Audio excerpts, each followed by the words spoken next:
I'm Ruben Diaz. Here's your ABC 24 News update. A major change that could now reshape how Memphis is represented in Congress. Governor Bill Lee has now signed a new congressional map into law, splitting up Memphis majority black districts and redrawing parts of Shelby County.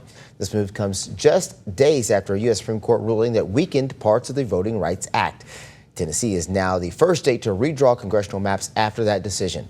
Critics tell us the new map weakens Memphis's voters' influence, while Republicans argue that the districts were drawn based on politics and population, not race.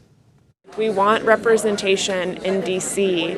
with people that will fight for us to have an economy that works for the working class, to have health care that we can afford, to have good paying jobs, to have roads and bridges that aren't crumbling. And instead what we have is a legislature that answered the call of Donald Trump and Marsha Blackburn to take away Tennessee's last Democratic district and take representation away from black voters. Legal challenges are expected as candidates and voters now prepare for the August election under the new district lines. A new face is representing part of Memphis at the state capitol. TJ Hardaway was sworn in this morning as the new state representative for District 93, taking over the seat left vacant after the death of his father, longtime lawmaker G.A. Hardaway. This was back in April. The Shelby County Commission appointed Hardaway this week, and he'll serve until voters head to the polls in a special election, which is in November. The man accused of shooting a Memphis police officer during a traffic stop earlier this year is now in custody. Federal and local law enforcement tell us that Donnell Maxwell was arrested early this morning in Cordova by U.S. Marshals and Shelby County deputies. Records show he's now being held on a $3 million bond. Now, police also arrested Takethia Owens in connection to the case as well. She's charged with accessory after the fact. According to investigators, Maxwell is accused of shooting Officer Torres Molina during a traffic stop near South Perkins and Aloha back in February. The case sparked a multi-state manhunt that stretched across the Mid-South and beyond, with investigators previously saying that they believed Maxwell could be in Arkansas, Louisiana, Georgia, or even Iowa.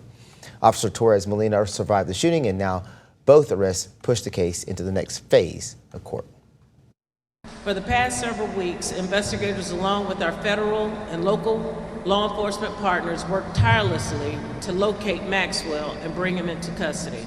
While today marks a major step forward in this investigation, our thoughts remain with Officer Torres Molina and his family as he continues his recovery journey. Chief C.J. Davis also went on to say that the investigation continues and that there could be more arrests in this case. In national news tonight, a judge has unsealed what appears to be a suicide note linked to Jeffrey Epstein. At the same time, questions about the Epstein files are putting new pressure on Washington, with the Trump cabinet official now being questioned about what the administration knew and whether more records could be released. Here's ABC's Andrea Fujii with the latest. We are now getting our first look at the cryptic one-page note purportedly written by late sex offender Jeffrey Epstein before his first suicide attempt in jail. The note reading in part, "They investigated me for a month, found nothing. It is a treat to be able to choose one's time to say goodbye. What you want me to do? Burst out crying? No fun, not worth it." Epstein's former cellmate said he found the note in a book days after Epstein's suicide attempt in 2019. There's no confirmation Epstein wrote it. At the time, he told a psychologist, "I have no interest in killing myself." But less than a month later, he hanged himself in his cell before he could go on trial for sex trafficking. Please step to the side. On Capitol Hill yesterday, U.S. Commerce Secretary Howard Lutnick testified before a House committee about his ties to Epstein. Why did you keep in contact with Jeffrey Epstein after he pleaded guilty?